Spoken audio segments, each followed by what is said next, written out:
안녕하십니까. 오늘은 음, 암을 굶기는 치료법 북리딩 두 번째 시간입니다. 어, 어, 지난번 첫 번째 시간 그 복습 많이 하셨어요? 어, 그 많이 하셨을 거라고 생각하시고 모든 일을 할 때 필사적으로 해야 됩니다. 그러니까 죽을 힘을 갖고 최선을 다하면 됩니다. 지성이면 감천이라고 했습니다. 책 하나 읽는 것도 진짜 쉬운 일은 아니지만 열심히 읽어서 자기 것으로 만들면 그게 다 살이 되고 피가 됩니다. 아, 오늘은 대사치료 프로토콜을 하겠습니다. 367쪽이죠. 암의 신호 차단에 대해서 오늘 알아보도록 하겠습니다. 챕터 21입니다. 367쪽. 이번 장에서는 우리 여기 제인이 얘기하죠. 뭐 이번 장에서는 부작용이 가장 적은 약으로 암을 굶겨 죽이는 최선의 방법을 소개한다고 했습니다. 예, 봅시다. 제인의 피카딜리 서클 이런 게 왜 나왔냐? 줄기세포랑 암세포와의 관계를 좀 이제 얘기하는 거죠. 사실 연구자들이 보면 이제 줄기세포는 모든 암의 핵심이자 약물이 내성과 암의 전이를 일으킨 주범이다라고 합니다. 연구자들이 암 줄기세포의 대사적 유연성을 이해하지 못했고 연료 공급을 다른 것으로 바꿀 수 있다는 사실도 몰랐으며 연료의 지속적인 공급에 의해 루트를 다시 만드는 것도 이해하지 못했다. 그래서 이런 각각의 연료 공급 라인을 전체적으로 차단하지 못하면 암은 이제 저항과 내성을 나타나게 된다고 여기 적혀져 있습니다. 우리 여기서 보면 이제 중요한 단어가 대사적 적응이라는 이제 개념이죠. 그러니까 암은 자기가 살기 위해서 길이 막히면 다른 길도 또 뚫고 그게 안 되면 땅굴도 뚫습니다. 땅굴도. 이제 그런 얘기라고 보시면 되겠습니다. 다음 장 넘기시면 368쪽 보면 이제 피카딜리 서클이라는 이 그림이 있어요. 이게 우리 보면 이제 전경이라고 돼 있죠. 아마 이게 드론이나 아니면 높은 상공에 있는 항공기에서 야간 촬영을 한 거죠. 우리 밖에서 보면 이런 도시가 차가 많이 움직이고 버스도 움직이고 뭐 북적대는 걸 볼 수가 있어요. 이건 지상이죠, 지상. 이것은 뭐 암세포가 행동하는 거와 유사하다라고 써 있어요. 이제 360페이지 쭉 보면 이런 피카딜리 서클 우리 걷던 암세포가 행동하는 것 유사하다. 여러 개가 서로 북적북적대는 거. 그러니까 세포의 대사 작용들이 이제 뭐 수많은 대사 작용들이 이루어지는 것을 이제 겉에서 우리 볼 수 있는 것이고요. 중간에 보면 지면 아래, 즉 암의 심장부에서 일어나고 있는 일은 보이지 않는다. 이게 뭐냐면 이 겉에 이 피카딜리가 우리 지상에서 봤을 때 우리 지하철이 안 보이잖아요. 이 지하 세계를 얘기하는 거예요. 지하 세계는 뭐냐? 암의 심장부, 즉 스템셀, 암의 줄기세포에 대해서 이제 언급을 하고 있는 겁니다. 이제부터는 암의 심장부에서 일어나고 있는 일이 보이지 않는다. 즉 줄기세포에서 일어난 일은 볼 수가 없었다 이거예요. 지면 아래, 즉 얘네는 메트로 시스템, 즉 지하철 시스템이 있었다 이거예요. 이게 그러니까 줄기세포를 의미한다고 생각하시면 돼요. 메트로 시스템은 한정된 숫자의 루트만 가지고 있다. 우리가 서울시 지하철 보면 1호선, 2호선, 3호선, 4호선 있잖아요. 그러니까 한정된 어떤 이런 루트가 있어요. 암은. 근데 이것이 암의 줄기세포에 연료를 공급하는 파이프라인 같다. 우리 지하철 이 자체가 암의 줄기세포를 연료를 공급하는 파이프라인이라고 이제 표현을 하고 있어요. 좀 더 내려가시면 아래에서 6번째 줄을 보면 끊임없이 변화하는 유전적 변이와는 다르게 지하에는 루트를 다시 설정할 수 있는 옵션이 몇 가지 되지 않는다. 이것이 줄기세포이고 암의 진정한 아킬레스건이라고 할 수 있다. 우리 지하철 보면 통로가 정해져 있잖아요. 뭐 출구도 있고 입구도 있고 그리고 가는 방향도 있고 그러니까 정해져 있어요. 그러니까 제한적이라는 것이 어떻게 보면 이제 아킬레스건이다. 암의 하나의 아킬레스건이다. 우리 치료하는 입장에서는 이제 통로나 입구나 이렇게 가는 방향이 한정되어 있으니까 다행이다라고 이제 여기서는 언급을 이제 비유를 하고 있습니다. 넘기시면 370쪽 보면 위에서 7번째 줄 내가 만든 약물 칵테일 방법과 케어 온콜라인 클리닉의 방법을 함께 사용하면 동시에 더 많은 경로를 차단하면서 많은 암에 매우 효과적으로 작용하리라 믿고 있다라고 적혀 있습니다. 여기 보시면 되고 맨 아래에서 세 번째 줄 보시면 서로 다른 대사 루트를 차단하는 약물이 숫자가 많아질수록 각각의 용량은 더 적게 사용해야 된다. 이렇게 되면 화학요법 치료제와 독한 면역 치료제의 사용을 급격히 줄게 된다. 이거를 이해를 잘 못하시는 분들이 있어요. 서로 다른 대사 루트를 차단하는 약물이 숫자가 많아질수록 각각의 용량은 더 적게 사용하게 된다. 이게 뭐냐면 우리가 약물을 먹거나 우리 음식물을 먹을 때, 그러니까 우리가 위는 한정돼 있어요. 우리가 밥통이라고 하잖아요. 위. 근데 밥 한 공기만 우리가 수용할 수가 있어요. 근데 밥 두 공기가 들어가면 어떻게 됐겠어요? 체하죠. 뭐 들어갈 수가 없어요. 왜냐면 밥 한 공기만 수용하기 때문에. 그러니까 약물의 숫자가 많아지면 어떻게 되세요? 부피가 늘어나겠죠. 그러면 기존에 있는 그런 약물의 숫자가 이제 약물의 양을 좀 줄이면서 그 전체적인 어 소위 말해서 그런 용량에 맞게 용량에 이제 들어갈 수 있도록 일부 용량을 줄이면서 이렇게 해 줘야 돼요. 이게 왜 그러냐면 간이나 콩팥 같은 데서 이젠 대사작용이 일어나고 해독작용이 일어나요. 근데 간이나 콩팥에서 만약에 하루에 하루에 밥 한 공기만 해독시킬 수 있고 소화시킬 수 있고 대사시킬 수 있다고 칩시다. 근데 하루에 두 공기를 주면 어떻게 되겠어요? 간이나 콩팥이나 이런 위 쪽에서 대사를 못 시켜요. 오히려 셧다운이 일어나죠. 어떤 한 사람이 뭐 물건을 1 톤을 든다고 그래요. 1 톤을. 이 사람은 들을 수 있는 게 1 톤밖에 안 돼. 근데 2 톤을 주면 어떻게 됐어요? 이 사람은 나가 떨어져요. 우리 몸도 마찬가지예요. 어 그 간이나 콩팥의 대사가 수용할 수 있는 범위 안에서의 약물과 이러한 것들이 이제 적정 용량이 들어가야지 뭐 과도하게 들어가면 방법이 없어요. 방파제도 마찬가지예요. 정도의 이제 파도가 오는 건 막아주지만 대규모의 엄청난 쓰나미가 왔을 때는 방파제도 무너지거든요. 우리 몸도 마찬가지예요. 그래서 우리가 예전에 과도한 화학요법이라든가 과도한 어떠한 치료했을 때 치료 효과를 보기보다는 오히려 그거에 대한 독성으로 몸이 더 약해지고 심지어는 지금 죽기까지도 하죠. 이제 맥없이 나가 떨어지는 경우를 봤을 거예요. 그게 왜냐면 우리 몸의 체력에 비해서 너무 과도한 양의 이제 약물의 양이라든가 그런 독성들이 이제 들어왔을 때 우리가 처리를 못해서 그래요. 그래서 여기 이 글이 중요해요. 서로 다른 대사 루트를 차단하는 약물의 숫자가 많아질수록 각각의 용량은 더 적게 사용해야 된다라는 게 바로 간이나 신장이 이제 대사적인 그런 수용성 한계를 얘기하는 거죠. 371 쪽을 보겠습니다. 정상 세포가 암세포로 되어가는 5가지 과정에 대해서 얘기하고 있어요. 이게 다 비정상적으로 가죠. 1, 2, 3, 4가 다 비정상 이렇게 돼 있습니다. 한번 간단히 보겠습니다. 비정상적인 세포 신호로 인해서 비정상적인 세포 대사가 일어납니다. 세포 대사로 인해서 비정상적인 성장인자도 또 만들어져요. 근데 이러한 비정상적인 성장인자가 비정상적인 면역 반응을 또 유발을 하게 됩니다. 면역 반응이 비정상적이니까 어떻게 되겠어요? 암세포들이 인젠 자살을 해야 되는데 자살을 안 해, 이것들이.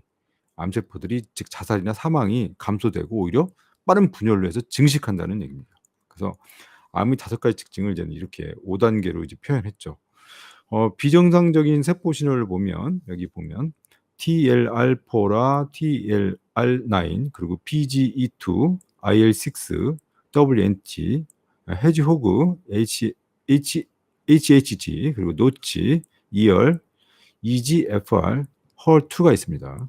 그리고 비정상적인 세포 대사는 글루타민, 포도당 지방에서 일어나는데요. 각각 글라이콜라이시스 해당 작용 그리고 글루코미노라이시스, 그리고 멜보네이트라고 있고요. 비정상적인 성장 인자에는 그로스 팩터 MMPS라고 써 있죠. 거기는 VEGF, PDGF, FGF, MMP 239이 있습니다. 그리고 비정상적인 면역 반응에는 TH1, TH2가 있는데 TH1은 세포성 면역을 의미해요. 세포성 면역은 감소하고, 즉 종양 인식도 감소하고, 체액성 면역인 TH2는 증가한다고 합니다. 이러한 이제 면역 반응의 불균형을 인해서 암세포의 자살이 안 되는 거죠. 암세포가 죽지를 않고 빠른 분열로 일어난다라는 이 표에 대한 설명을 이제 드렸습니다. 넘어가면 이 372쪽을 보시면 비정상적인 세포 신호가 있어요. 이게 원이 그려져 있고요. 이게 원을 세포로 보시면 위에 뭐 이상한 거 있죠? 별표도 있고 뭐 오각형도 있고 뭐 좀 쪼갠 거 이상한 거 있어요. 이게 바로 세포막의 수용체를 이제 그림으로 이제 표현한 겁니다. 이러한 세포막의 수용체들이 뭐가 있느냐, 그리고 어떤 작용들이 있냐 보면 염증성 사이토카인이 장시간 노출되거나, 이게 무슨 얘기냐? 그러니까 사이토카인 중에 하나인 IL-6는 IL-6 중요합니다. IL-6는 내장 지방이나 만성 감염 혹은 발암 물질에 장시간 노출될 때 분비가 됩니다. 그 IL-6라는 것이. 그러니까 IL-6라는 것 자체가 비정상적인 세포 신호로 나타나는 겁니다. 그 TLR, 톨 라이크 리셉터의 약자인데요. 이거는 TLR의 장기간 자극에 의해서도 그렇고, 성장인자 인슐린, 그리고 IGF, 즉 인슐린 라이크 그로스 팩터라의 약자인데, IGF-1과 같은 호르몬의 자극 등이 암을 일으키는 원인이 되는 거죠. 그러니까 IL-6, TLR, 성장인자, 인슐린, IGF는 줄을 치시면 되겠고요. 근데 여기서 보면 TLR이라고 있잖아요. 톨 라이크 리셉터는 뭐 1번부터 9번까지 있는데 대체적으로 암은 4번과 9번에서 활성화된다고 해요. 그리고 인슐린과 IGF-1에 대한 신호는 비정상적인 대사의 영양소 사용 효율을 증가시켜서 암의 성장을 촉진시킨다고 합니다. 그러니까 인슐린이 올라가는 것도 안 되겠죠. IGF-1도 신호도 이제 많아지는 건 안 좋겠죠. 이런 비정상적인 세포 신호를 치료하는 방법이 있는데, 일단은 비정상적인 세포 신호를 치료하려면 어떻게 되겠어요? 그 세포 신호를 알아야 되겠죠. 그런데 그게 암마다 신호를 보내는 게 틀리대요. 그러니까 암마다 위암은 위암, 뭐 간암이면 간암마다 자기만의 고유의 이제 비정상적인 세포 신호를 가지고 있는 거예요. 그거에 대해서 373쪽하고 373쪽에서 375쪽까지 해서 쭉쭉쭉 이제 그거에 대해서 설명이 있습니다.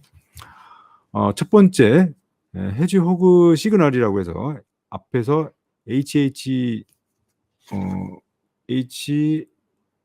HHG라고 표시된 약자로 되어 있는 게 바로 이건데요. 이 신호는 대부분의 암에서 다 존재한다고 합니다. 그래서 베르베린, 메포민, 메벤다졸이 효과적인 치료다. 그러니까 대부분의 암에 다 있으면 어떻게 되겠어요? 여기서 언급한 베르베린하고 메포민하고 메벤다졸은 암이다 하면 다 먹어야 되겠죠. 이건 필수, 그죠?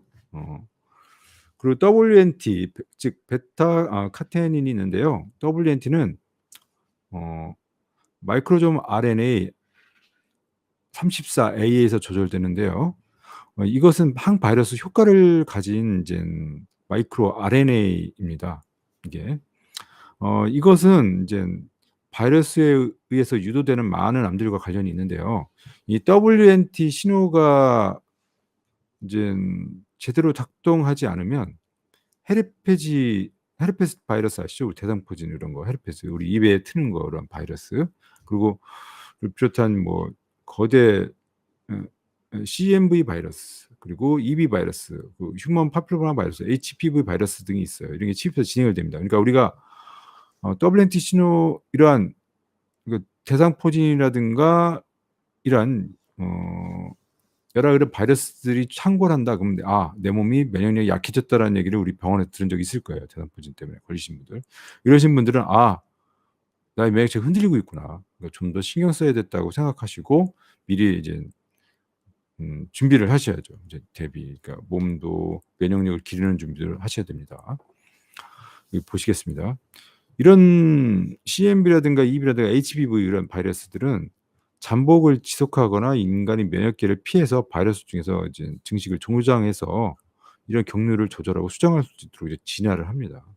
그래서 WNT 신호는 고라 세포하고 파골 세포의 정상적인 활동을 방해해서 암이 뼈전을 일으키는 역할을 합니다. 이 신호는 CMYC나 사이클린 D1 유전자에 영향을 미치는데요. 즉 WNT가 CMYC와 사이클린 D1 유전자에 영향을 미칩니다. 근데 사이클린 D1 유전자는 유방암 환자의 3분의 1 정도에서 모이고요. 다른 많은 암에서도 증폭돼서 이제 발현이 된다고 합니다. WNT 신호로 유도되는 암들은요.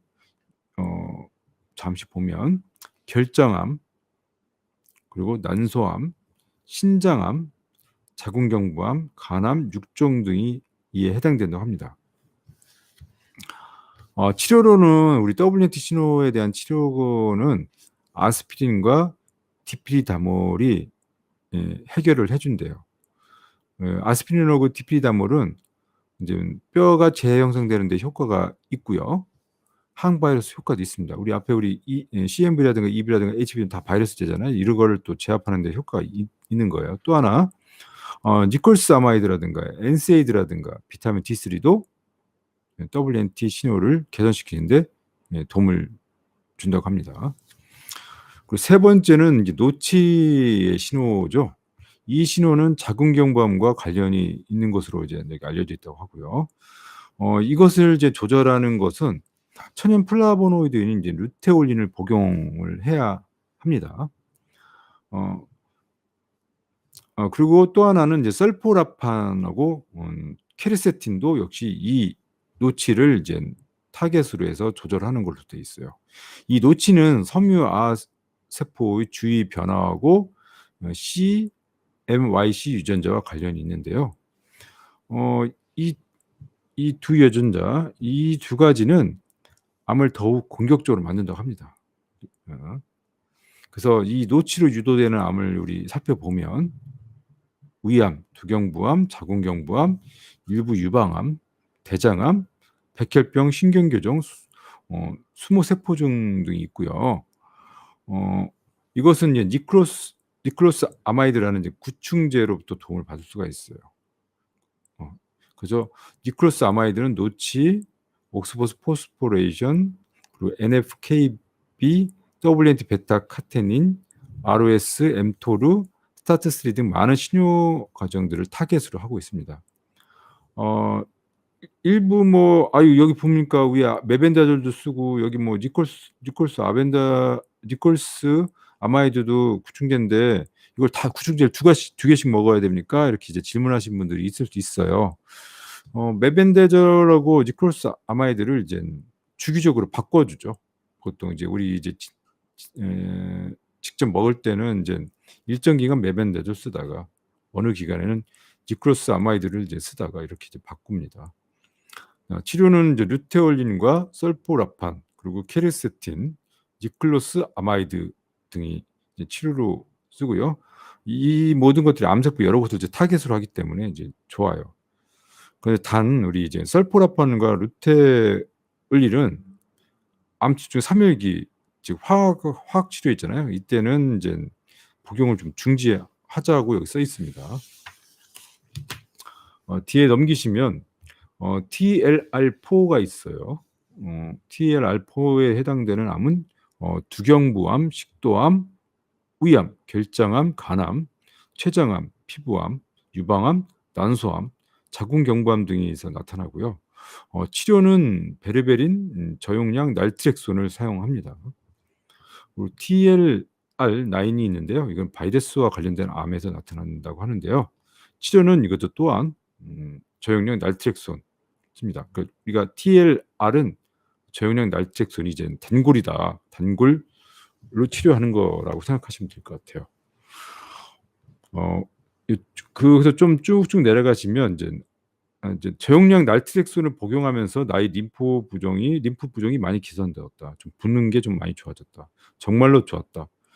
클로로킨, 히드록시클로로킨 또는 클로로킨 설페이트도 이제 말라리아 약이죠, 클로로킨. 이것도 TLR9을 치료할 수 있는 약제다. 또한 이것은 이제 마이크로 피노사이토시스도 막아주기도 한다. 그렇게 이제 우리가 그렇게만 이제 주시면 되고요. 인테그린이 있어요. 인테그린은 단백질로서 세포막의 인지질 사이에 있는데 이제 세포 표면에 위치를 해요, 원래 얘네들이. 근데 인테그린 그 자체가 원래 이제 조직과 기관 형성을 위해서 이제 건강한 세포를 꽉 붙잡고 있어요. 이렇게 꽉 붙잡고 있는 역할을 하는데 P53 신호가 이제 신호라는 게 이제 오게 되면 이 인테그린 이 자체가 이제 세포 밖으로 나와서 이게 딱 잡고 있는 이제 앵커 역할을 하는데 이것이 이제 세포 내를 딱 밀려 들어간대요. 그럼 어떻게 되겠어요?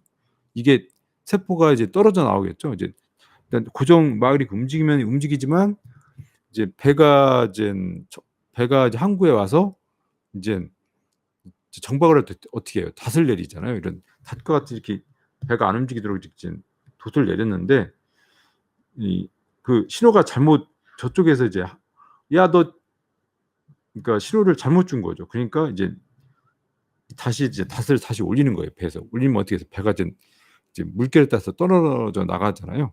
이제 그런 걸 이제 생각하시면 돼요. P53 신호를 이제 전달이 되면 이 인테그린이 이제 즉 이런 다시 이제 세포 그러니까 배에서 내리는 이런 다시 이제 세포 속으로 이제 들어갑니다. 그럼 어떻게 해서 혈관을 따라서 물결을 따라서 이동하게 돼요. 혈관 이제 떠돌아다니게 되면 어떻게 했어요? 이게 전이의 문제가 되겠죠. 그래서 이거에 대한 이제 치료로는 디피리다몰을 씁니다. 인테그린은. 그래서 이런 이 디피리다몰이 어떤 효과가 있냐? 인테그린이 세포 내로 밀려 들어가는 걸 막는다. 즉 우리가 배가 이제 돛을 이제 못 올리도록 앵커를 계속 유지할 수 있도록 이제 도와준다라고 생각하시면 돼요. 그래서 우리가 디피리다몰이 이거의 치료제다. 에스트로겐 수용체에 있습니다. 이 수용체 세포 내부에서 이 에스트로겐 수용체는 원래 이제 세포 내부에 있어요.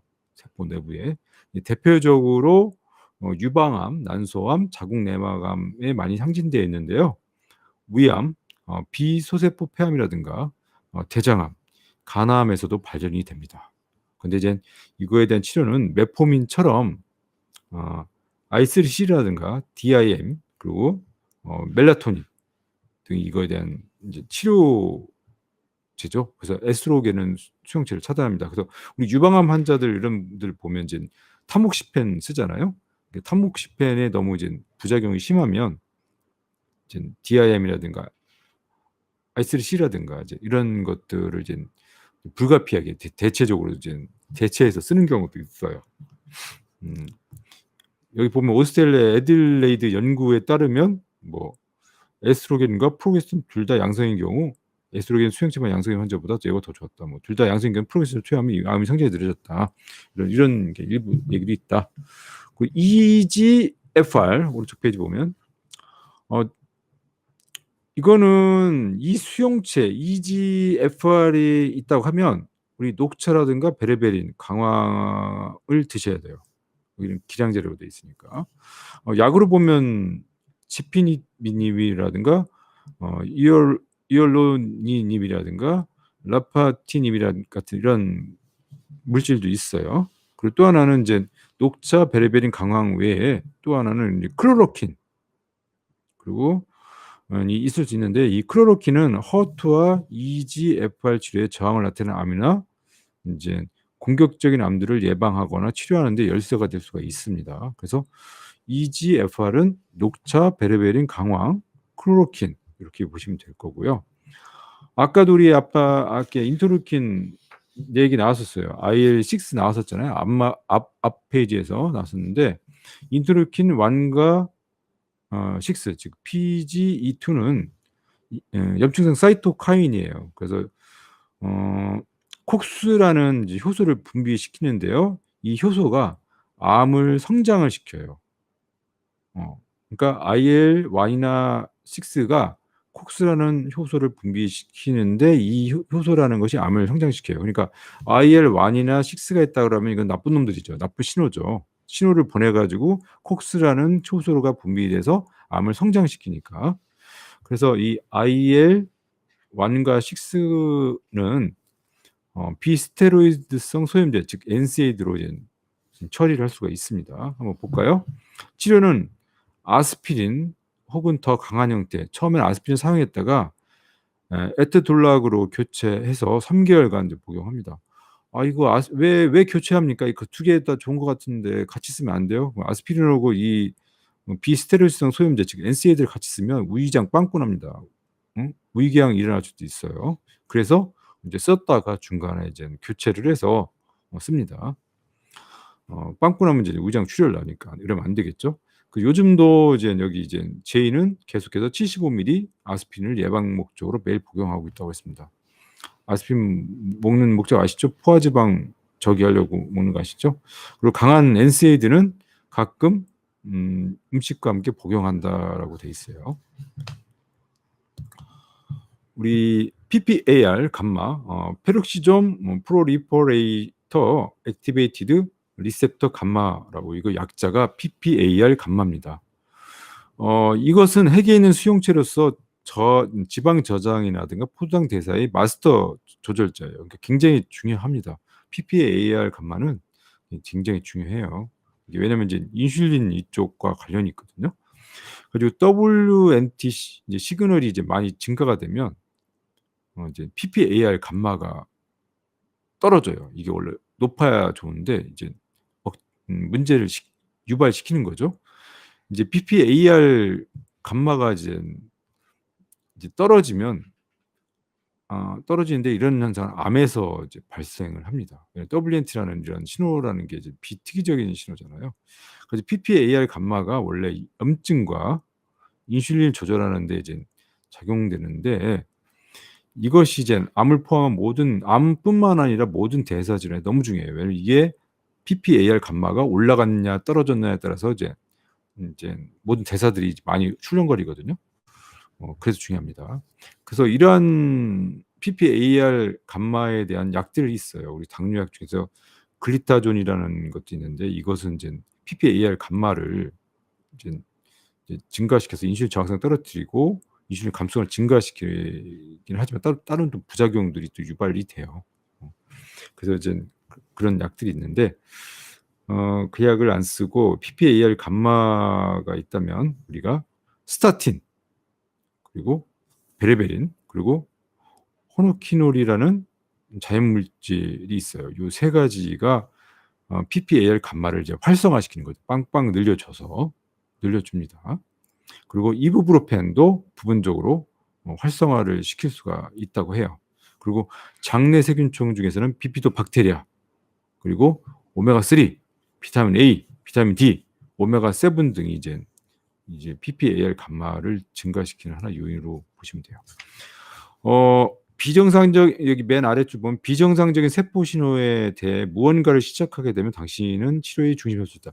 이런 신호들만 알아도 일단은 많은 우리가 이제 정보를 알 수가 있어요. 오늘 뭐 이렇게 떠들다 보니까 거의 30분 됐네요. 머리에 지나죠. 공부를 너무너무 열심히 하시는 것 같아요. 생각 같아서는 이거 하루에 다 해드리고 싶은데 그러지 못하는 제 심정도 이해해 주세요. 저도 이제 진료를 봐야 되고요. 참 설명이 만족스러우면 지금 구독 빵빵 눌러주세요. 구독이나 응원이 너무 적은 것 같아요. 에너지 충전 좀 시켜주셔야죠. 네? 예, 구독과 이제 좋아요 뭐 이런 거 빵빵 눌러주시고 다음 시간에는요 우리 중요한 거 있죠. 메트로 맵에 대해서 이제 한번 설명을 드릴까 합니다. 메트로맵 중요하죠. 메트로맵이 사실 이제 줄기세포를 이제 때려잡는 하나의 이제 설계도예요. 설계도라서 이것도 꼭 공부를 하셔야 됩니다. 오늘은 이제 여기까지 하겠습니다. 암 환자뿐만 아니라 암 한우 분뿐만 아니라 보호자 여러분 희망을 갖고요. 이 책 열심히 읽으시고 좋은 결과를 기대하면서 매일매일 기도하는 거 우리 하늘에 계신 분들한테 항상 기도하셔야 돼요. 그리고 제가 예전에도 항상 말씀드렸죠. 가까이 있는 병원에 자기가 평상시에 자주 가는 병원 원장님을 찾으세요. 등잔 밑이 어둡습니다. 귀는 항상 가까운 곳에 있습니다. 뭐 서울에 계신 분들은 뭐 제가 서울에 대치동에 있으니까 뭐 쉽게 올 수도 있지만 지방에 계신 분들은 또 지방에 또 여러 대사 치료하시는 기능의학 선생님들 많이 계시거든요. 그분들 다 훌륭하신 분이시고 공부 많이 하셨어요. 믿고 그분들과 함께 이제